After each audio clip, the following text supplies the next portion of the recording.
Sekarang uji DNA. Saya dengar-dengar juga Habib Umar Al-Habib itu dulu sama yang Raja Yordan itu ya dites DNA dan tidak lulus dan terbukti memang DNA-nya Yahudi dan tidak lulus dan terbukti memang DNA-nya Yahudi. Udah dengar juga ya? Enggak, belum. Iya.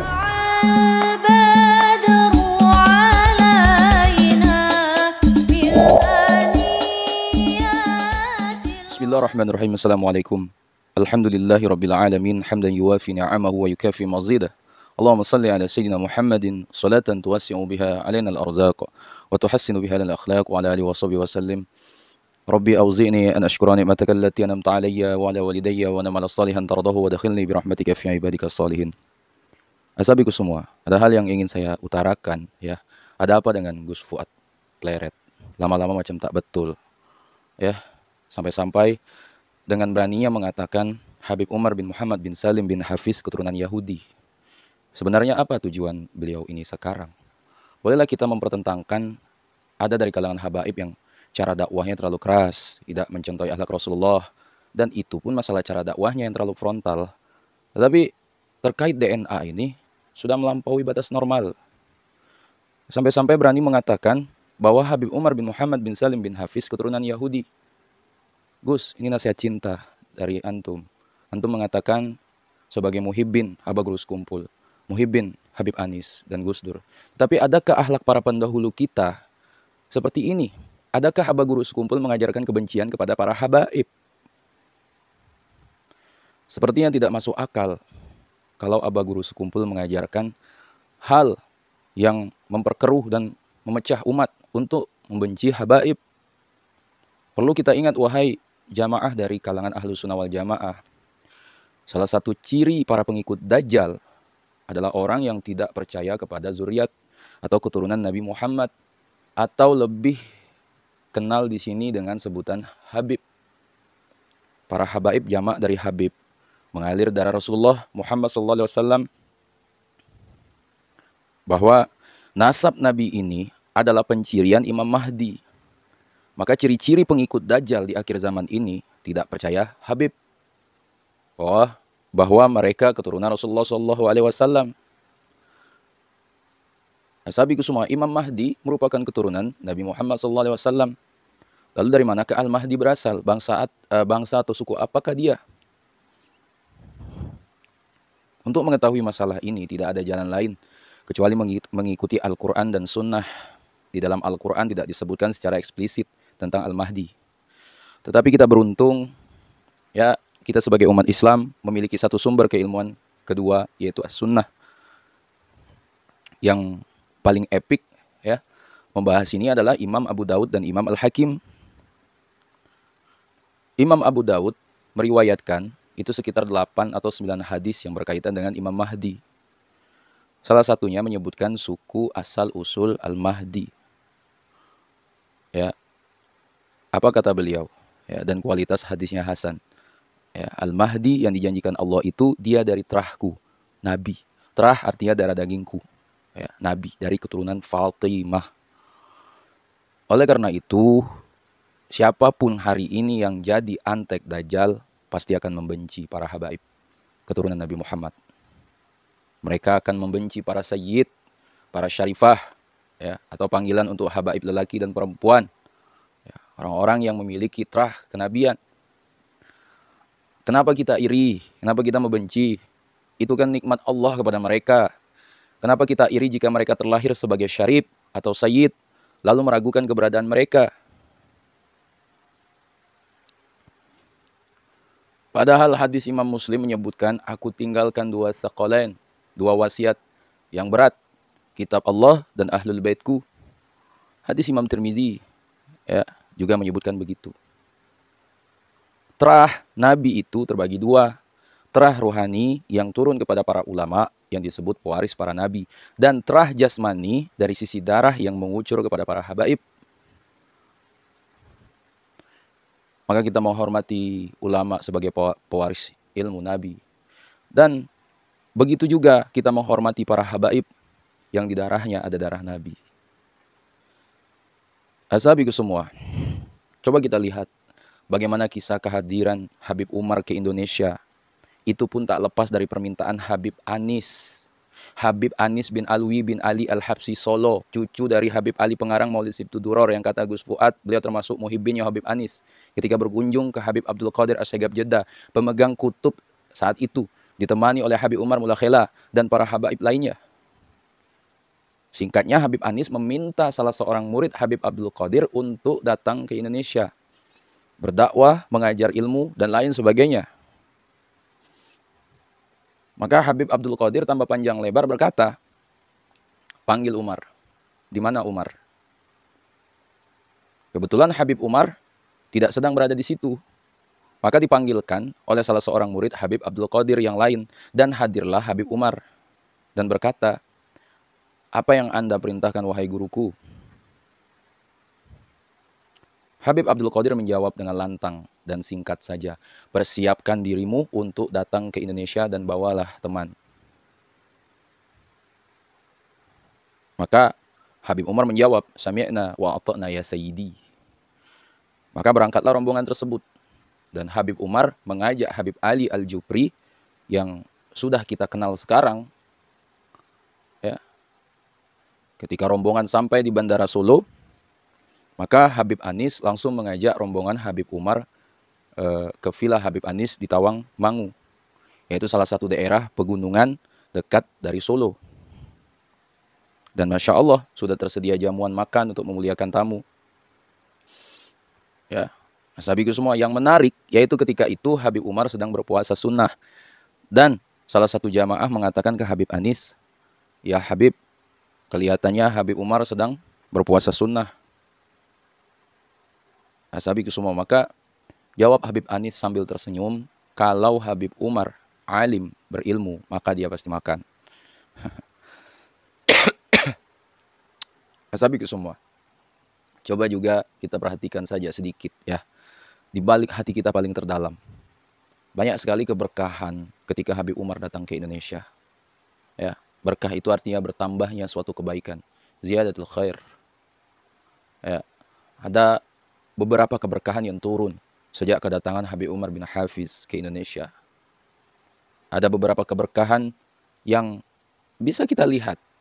Ya, ketika itu sudah beberapa bulan di Indonesia musim kemarau, ya tidak turun hujan. Akhirnya hujan pun dimulai turun. Ya. Kota Palangkaraya, Kalimantan Tengah, itu pertama kalinya didatangi Habib Umar ya beserta rombongan untuk berdakwah. Kemudian ada beberapa amalan yang beliau ijazahkan kepada kita semua. Ya, tergantung kita amalkan tiap hari atau tidak. Yang dulu banyak yang tidak tahu siapa orang yang selalu hadir mendampingi beliau setiap berdakwah. Ya, akhirnya menjadi tahu siapa nama beliau. Itu Habib Attos bin Hafiz, kakak kandung dari Habib Umar. Ya. Orang yang dulunya belum bisa melihat wajah beliau secara langsung, ya, akhirnya bisa memandang wajah beliau secara langsung, meskipun hanya dari jarak jauh. Ya. Orang yang dulunya tidak tahu siapa Habib Umar itu dan kenapa beliau jadi terkenal, akhirnya sekarang sudah tahu siapa beliau. Ya. Masih banyak lagi keberkahan sejak kedatangan beliau, sahabiku semua. Ya. Beliau adalah ulama besar yang termasyhur saat ini dan jadi rujukan bagi para ulama dan habaib seluruh Indonesia. Ya. Beliau adalah pendiri pondok pesantren Darul Mustafa di kota Tarim, Hadramaut, Yaman. Ya. Pun sejak zaman Aba Gurus Kumpul dan Habib Abdul Qadir As-Segaf, ya, Kutub Jeddah, ya, Habib Umar bin Hafiz sudah terkenal. Itu semua karena akhlak, adab, dan ilmunya. Ya. Satu orang lagi, kakak Habib Umar, yang bernama Al-Habib Ali Masyhur bin Hafiz. Beliau adalah mufti Tarim kala itu, kalau beliau masih ada, masih hidup. Ya. Biasanya setiap tahun guru mulia Al-Habib Umar bin Hafiz datang ke Indonesia. Tapi pada tahun ini salah, ya, tidak tahu. Wallahu a'lam. Ashabiku semua, diceritakan oleh Ustadz Muhammad Ismail Al-Khalili. Ya. Kata beliau, kami yang waktu itu seakan sudah kehilangan gairah dan semangat, tiba-tiba dikejutkan oleh kedatangan Habib Umar. Suara sholawat dan takbir langsung menggema, ya, silih berganti. Nyaris semua yang ada di situ menangis, haru dan bahagia. Tetapi beliau tetaplah beliau, tetap tenang dengan senyuman lebar yang tak henti-henti menghiasi wajahnya di malam itu. Ya, seakan-akan tak ada suatu apapun yang telah terjadi. Asabiku semua, dikatakan oleh Ustadz Muhammad Khalili, ya, waktu itu aku masih berstatus sebagai pelajar baru. Aku datang ke Tarim 5 bulan sebelumnya. Habib Umar sedang melaksanakan ibadah haji dan dijadwalkan akan kembali ke Tarim di akhir bulan Zulhijjah untuk menghadiri acara hari jadi Darul Mustafa dan Multaqa Duat, ya, acara pertemuan para ulama dan dai dari seluruh dunia yang diadakan Habib Umar setiap tahun. Hari itu, ya, seharusnya merupakan hari kepulangan beliau dari Saudi. Tapi beliau masih belum datang juga. Akhirnya acara HUT Darul Mustafa itu terpaksa diadakan tanpa kehadiran beliau. Ya. Orang-orang mulai bertanya-tanya, apa yang terjadi sesuatu terhadap beliau? Baru kali ini beliau tidak menghadiri acara tahunan yang acara tahunan yang sangat penting itu. Setelah diusut, ternyata beliau masih tertahan di Jeddah karena pihak Saudi mempersulit kepulangannya. Tamu-tamu dari berbagai penjuru dunia mulai berdatangan ke Tarim untuk menghadiri Multaqa Duat. Bisa dibayangkan betapa kecewanya mereka yang datang jauh-jauh dari luar Yaman, ya, setelah mengetahui bahwa sang tuan rumah dan sosok yang menjadi tujuan utama mereka justru sedang tidak ada di Tarim. Tentunya Habib Umar pasti merasakan kekecewaan yang sama karena tak bisa menyambut tamu-tamu agungnya yang kebanyakan adalah para dai dan ulama itu. Ya. Suara-suara bising mulai bermunculan, ya. Banyak yang menyatakan bahwa ini adalah ulama, bahwa ini adalah ulah kaum Salafi Wahabi di Saudi yang sengaja mempermasalahkan kepulangan Habib Umar. Ya, setelah mereka tahu akan diadakannya pertemuan ulama Ahlus Sunnah, Sufiyah, ya, dalam istilah mereka di Tarim, ya, dan Habib Umar adalah tokoh utamanya. Menurut mereka ini adalah sebuah konspirasi yang terselubung dan makar tingkat tinggi yang sudah direncanakan tokoh-tokoh Wahabi di sana. Ya. Tentunya mereka tahu betul bahwa Habib Umar adalah salah satu ulama sufi paling berpengaruh di zaman ini. Paling berpengaruh. Ya. Dan yang dikhawatirkan akhirnya terjadi juga. Ya, Habib Umar benar-benar tidak bisa menghadiri acara pertemuan ribuan dai dan ulama itu. Ya, padahal beliau adalah sang tuan rumah dan sosok utama yang paling dinantikan nasihat dan wejangannya di pertemuan itu. Ya. Katakan oleh Ustadz Muhammad Khalili, ya, Multaqa resmi ditutup lalu dilanjutkan dengan ziarah bersama ke makam Nabi Hud alaihissalam selama 3 hari. Ya, dan waktu itu kami terpaksa berziarah tanpa kehadiran beliau. Ya, rangkaian acara pada hari-hari ziarah pun itu terasa hambar. Ya. Acara sudah memasuki malam terakhir, esoknya kami akan kembali ke Tarim. Ya. Saat itu sudah bisa dipastikan bahwa Habib Umar tak akan bisa datang. Ya, karena meski seandainya izin beliau keluar, ya, tidak ada penerbangan dari Jeddah ke Seun, ya, di hari itu. Di malam itu Habib Muhammad Bakri sedang menyampaikan ceramahnya. Tiba-tiba terlihat rombongan mobil berjalan dari kejauhan. Awalnya kami menyangka itu adalah rombongan Habib Ali Al-Jupri. Habib Umar. Habib Umar. Mustahil beliau bisa datang. Dan ternyata prasangka kami salah. Ajaib. Beliau benar-benar datang. Habib Umar benar-benar datang. Ya, rupa-rupanya pada hari itu salah satu pangeran dari UAE, Uni Emirat Arab, itu mengirim pesawat khusus untuk beliau dengan rute Jeddah Seun agar beliau bisa menghadiri penutupan ziarah. Sabik semua orang menangis haru. Pekikan sholawat dan takbir menggema di mana-mana. Meski melihat sangat letih dan lelah, di tengah kerumunan beliau tersenyum lebar. Beliau langsung menuju acara dan bersiap untuk memberi ceramah. Kata Ustadz Muhammad Khalili, aku duduk dengan antusias, aku bersiap mendengar cerita atau klarifikasi dari beliau terkait izin perjalanan beliau yang dipersulit. Apa benar itu adalah ulah dan akal-akalan Wahabi? Aku yakin banyak orang selainku yang ingin mendengarkan hal yang sama. Ya. Dan inilah yang menakjubkan dari beliau. Masalah yang sempat membuat gawat ribuan murid beliau itu. Sampai-sampai Habib Ali Al-Jufri menawarkan untuk melobi keluarga kerajaan untuk menyelesaikannya. Ya, terhitung dari malam itu, ya, sampai Habib Umar sama sekali tak pernah membicarakannya. Ya, menyinggung pun tidak, sedikit pun. Ya, beliau tetap sejuk dan tenang, seakan-akan tak pernah terjadi apa-apa. Ya, dikatakan oleh Ustadz Muhammad Khalili, sejak saat itu aku mulai meyakini bahwa keadaan segenting apapun tak akan pernah bisa merubah keluhuran budi pekerti beliau. Ya, beliau sering menceritakan bahwa di antara gurunya ada yang selama puluhan tahun tak pernah berkata buruk atas seseorang dalam majelisnya. Tak pernah terdengar dari lisannya kata-kata ghibah atas siapapun. Dan aku pun juga bersaksi selama 6 tahun duduk bersama beliau, kata Ustadz Muhammad Khalili, tak pernah sama sekali beliau mencela atau berkomentar buruk atas siapapun. Entah itu golongan atau perorangan. Prinsip beliau yang pernah beliau tulis dalam salah satu kitabnya adalah yang pertama, kita harus menjaga dan membentengi apa yang kita yakini benar, tanpa harus menyerang atau mencela kelompok lain, dan tanpa harus berkomentar buruk atas suatu kelompok atau individual.